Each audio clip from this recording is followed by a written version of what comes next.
तो आइए दोस्तों, आपका स्वागत है। आज हम बात करेंगे क्लास 10 के साइंस का चैप्टर नंबर 12। चैप्टर नंबर 12 कौन सा है? विद्युत। ठीक है, आज हम बात करने वाले हैं चैप्टर नंबर 12 विद्युत पे। ठीक, ये विद्युत का पहला वीडियो होने वाला है। ठीक है, इस वीडियो में हम बेसिक बातों को कवर करेंगे। ठीक, और इससे अगले आने वाली वीडियो में हम इससे कुछ आगे की बातों को समझेंगे। लेकिन आज क्या करिए, आप लोग इस वीडियो को एकदम शुरू से एंड तक देखिए। ठीक है, तभी इससे आने वाला वीडियो जो अगला होगा वो आप लोग को एकदम अच्छे समझ में आएगा। ठीक है, तो आप लोग क्या करिए, इसको एकदम अच्छे से ध्यान से समझिए। तो हम बात करते हैं किसकी? विद्युत की। तो विद्युत में किससे शुरुआत करेंगे? हम आवेश से। तो विद्युत में किससे शुरुआत करेंगे? आवेश से। तो चलिए हम शुरुआत करते हैं विद्युत चैप्टर की, और शुरुआत करते हैं सबसे पहले किसकी? आवेश की। ठीक है, विद्युत में सबसे पहले स्टार्ट करते हैं हम आवेश। ठीक, बात करते हैं आवेश की। किसकी बात करते हैं हम? आवेश की। कि जब दो वस्तुओं को आपस में घर्षण कराया जाता है, यानी उनको आपस में रगड़ा जाता है, तो क्या उत्पन्न होता है? आवेश उत्पन्न होता है। ठीक है, क्या उत्पन्न होता है? आवेश उत्पन्न होता है। यहाँ तक समझ गए। अब बात करते हैं हम आवेश की मात्रक की, कि आखिर में आवेश का मात्रक होता क्या है। ठीक, तो देखिए बात करते हैं किसकी? आवेश के मात्रक। आवेश का मात्रक। आवेश का मात्रक। तो आवेश का मात्रक क्या होता है? देखिए, आवेश का मात्रक होता है कूलाम। आवेश का मात्रक होता है कूलाम। क्या होता है आवेश का मात्रक? कूलाम। ठीक है, और कूलाम को हम किससे दिखाते हैं? सी से। ठीक, किससे दिखाते हैं हम? सी से। ठीक है, किससे दिखाते हैं कूलाम को हम? कूलाम को हम दिखाते हैं सी से।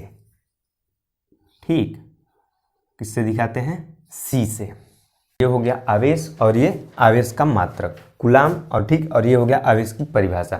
ठीक है, अब देखिए ये आवेश हो गया और आवेश का ये मात्रक हो गया। अब आवेश की उत्पत्ति आपके निजी जीवन में कैसे होती है देख लीजिए, आपके प्रैक्टिकल जीवन में कैसे होती है हम वो भी आपको समझा देते हैं। देखिए, जैसे एक कंघी लीजिए, कंघी तो आप लोग देखे ही होंगे।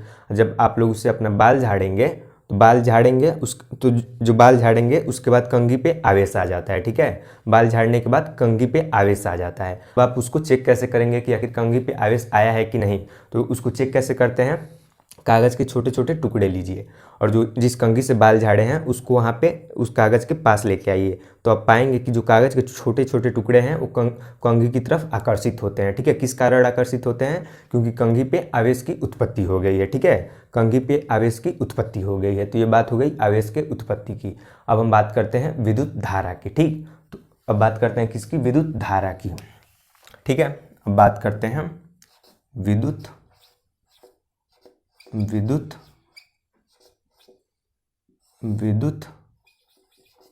धारा। ठीक, किसकी बात करते हैं हम? विद्युत धारा की। तो विद्युत धारा किसको कहते हैं? विद्युत धारा हम उसको कहते हैं, इसकी परिभाषा क्या होती है? विद्युत धारा की परिभाषा होती है कि आवेशों के प्रवाह की दर को हम विद्युत धारा कहते हैं। क्या कहते हैं? आवेशों के प्रवाह की दर को विद्युत धारा कहते हैं। तो इसकी परिभाषा को एक बार अच्छे से ध्यान से यहाँ पे लिख दे रहे हैं, उसको आप लोग याद कर लीजिएगा। ठीक, देखिए ये हो जाएगा आवेशों के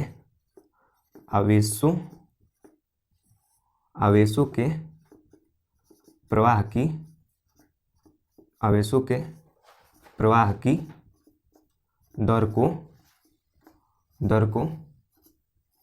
को धारा कहते हैं। क्या कहते हैं? धारा कहते हैं। ठीक, क्या कहते हैं? धारा कहते हैं। तो ये हो गया परिभाषा। ठीक है, तो विद्युत धारा की परिभाषा क्या हो गई, एक बार अच्छे से इसको समझ लीजिए। आवेशों के प्रवाह की दर को, यानी आवेश जब गतिमान रहेगा तभी विद्युत धारा उत्पन्न होगी। ठीक है, तो क्या लिख रहा है यहाँ पे? आवेशों के प्रवाह की दर को हम धारा कहते हैं। तो देखिए इससे सूत्र क्या बनता है? इससे एक फॉर्मूला बनता है कि धारा बराबर धारा को हम किससे दिखाते हैं? धारा को हम आई से दिखाते हैं। धारा को किससे दिखाते हैं? आई से। ठीक, तो धारा बराबर क्या हो जाएगा? आवेश बटे में समय।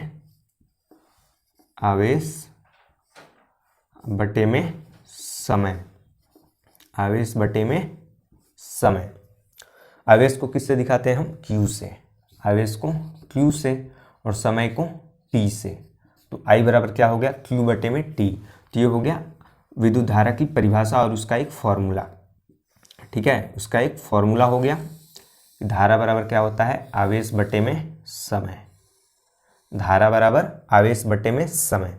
तो ये बात हो गई धारा की। अब हम बात करेंगे कि आखिर विद्युत धारा बहता कैसे है, यानी आवेश कितने प्रकार के होते हैं, दो प्रकार के, एक धनात्मक और ऋणात्मक। तो आवेश जब गतिमान रहेगा तभी तो विद्युत धारा उत्पन्न होगी। तो विद्युत धारा आखिर में बहता कैसे है, तो अब हम बात करते हैं विद्युत धारा बहता कैसे। तो देखिए, आवेश दो प्रकार के होते हैं, हम अभी बताए हैं, धनात्मक और ऋणात्मक। विद्युत धारा धनात्मक सिरे से बाहर निकलती है, ठीक है, विद्युत धारा धनात्मक सिरे से बाहर निकलती है और ऋणात्मक सिरे से पुनः वापस चली जाती है, ठीक है। एक बार और अच्छे से ध्यान से सुनिए कि विद्युत धारा धनात्मक सिरे से विद्युत धारा धनात्मक सिरे से बाहर निकलती है और ऋणात्मक सिरे से पुनः वापस चली जाती है, ठीक है। इसको सर्किट के माध्यम से आप लोग देख लीजिए, हम आपको यहाँ पे चित्र बना के दिखा दे रहे हैं। उससे पहले क्या करिए, हम साइड में हट जा रहे हैं, इसका स्क्रीनशॉट ले लीजिए, उसके बाद हम धारा कैसे बहती है उसका हम आपको डायग्राम बना के दिखा देते हैं, ठीक है। तो इसका आप लोग स्क्रीनशॉट ले लीजिए। तो चलिए, हम उम्मीद करते हैं कि आप लोगों ने स्क्रीनशॉट एकदम अच्छे से ले लिया होगा। तो चलिए हम समझते हैं कि आखिर विद्युत धारा प्रवाह कैसे करता है, ठीक है। तो देखिए, यहाँ पे चित्र के माध्यम से समझिए।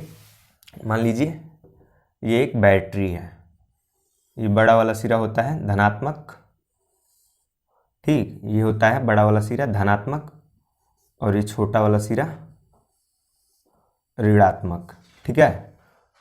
तो ये हो गया हमारा बैटरी, ठीक। और यहाँ पे बना दीजिए एक कुंजी, कुंजी यानी स्विच, ये हो गया, ठीक। अब देखिए, अब यहाँ पे क्या करिए, एक बल्ब जोड़ दीजिए, यहाँ पे एक बल्ब जोड़ दीजिए, ठीक। ये क्या है, धनात्मक सिरा और ये ऋणात्मक सिरा। तो ये हो गया हमारा ये बैटरी, ये हो गया हमारा बैटरी, क्या हो गया, बैटरी, बैटरी। और ये क्या हो गया, कुंजी यानी स्विच, और ये हो गया हमारा बल्ब, ठीक। अब देखिए, तो जो इसमें से धारा प्रवाहित होगी, धारा प्रवाहित कैसे होगी, जो धारा जाएगी ये धनात्मक सिरे से बाहर निकलेगी, ठीक है। बैटरी में से धारा कैसे जाएगी, ऐसे धनात्मक सिरे से बाहर निकलेगी, ठीक। और ये बल्ब से होते हुए ऐसे फिर ऋणात्मक सिरे से पुनः इसमें प्रवेश कर जाएगी, ठीक है। ऋणात्मक सिरे से पुनः इसमें प्रवेश कर जाएगी और फिर धनात्मक सिरे से निकलेगी बाहर और फिर ऋणात्मक सिरे से प्रवेश कर जाएगी, ठीक है। तो इसी प्रकार धारा जो है प्रवाहित होती है, ठीक। तो हम उम्मीद करते हैं कि आप लोगों ने ये धारा कैसे प्रवाहित होती है इसको एकदम अच्छे से समझ लिए होंगे, ठीक। अगर इतना समझ लिए हैं तो अब हम बात करते हैं विद्युत धारा के मात्रक की, ठीक है। किसकी बात करते हैं हम, विद्युत धारा के मात्रक की। तो चलिए बात करते हैं विद्युत धारा के मात्रक की। अब हम बात करेंगे विद्युत धारा के मात्रक की। तो देखिए, यहाँ पर हम हेडिंग बना लेंगे विद्युत धारा का मात्रक। विद्युत धारा का मात्रक, विद्युत धारा का मात्रक। विद्युत धारा का मात्रक क्या होता है, देखिए इसका फॉर्मूला क्या था, फॉर्मूला आप लोगों को पता होगा। फॉर्मूला क्या था, इसका फॉर्मूला था I बराबर, I यानी आवेश बराबर में क्या था, Q बटे में, I यानी धारा, ठीक है, और Q यानी आवेश बटे में T यानी समय। तो इसका मात्रक क्या हो जाएगा, विद्युत धारा का मात्रक क्या हो जाएगा, इसका मात्रक हो जाएगा एम्पियर। विद्युत धारा का मात्रक हो जाएगा एम्पियर। इसको कैसे लिख सकते हैं, इसको और दूसरे रूप में कैसे लिख सकते हैं, देखिए Q यानी कूलाम, ठीक, और T यानी समय। तो इसको दूसरे रूप में कैसे लिख सकते हैं हम, कूलाम बटे में समय। एम्पियर लिखिए विद्युत धारा का मात्रक या फिर कूलाम बटे में समय, उससे कोई फर्क नहीं पड़ेगा, ठीक है। तो एम्पियर लिखिए या फिर कूलाम बटे में समय लिखिए, ठीक। तो ये हो गया विद्युत धारा का मात्रक। क्या हो गया ये, विद्युत धारा का मात्रक। अब देखिए, अब आपसे एग्जाम में क्वेश्चन कैसे पूछ सकता है, आपसे, तो देखिए आपसे क्वेश्चन कैसे पूछ सकता है कि विद्युत धारा के मात्रक की परिभाषा बताइए। तो आप कैसे लिखेंगे, देखिए आप लोग को पता है कि एम्पियर बराबर क्या होता है, कूलाम बटे में समय। तो इसको हम ऐसे भी लिख सकते हैं, इसको कैसे लिख सकते हैं, एक एम्पियर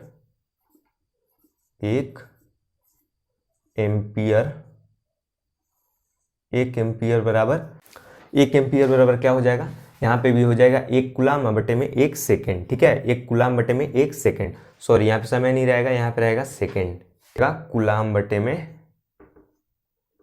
सेकेंड।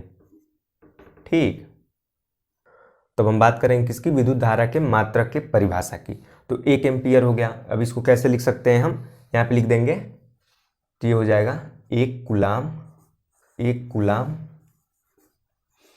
1 कूलाम अब बटे में 1 कूलाम बटे में 1 सेकेंड।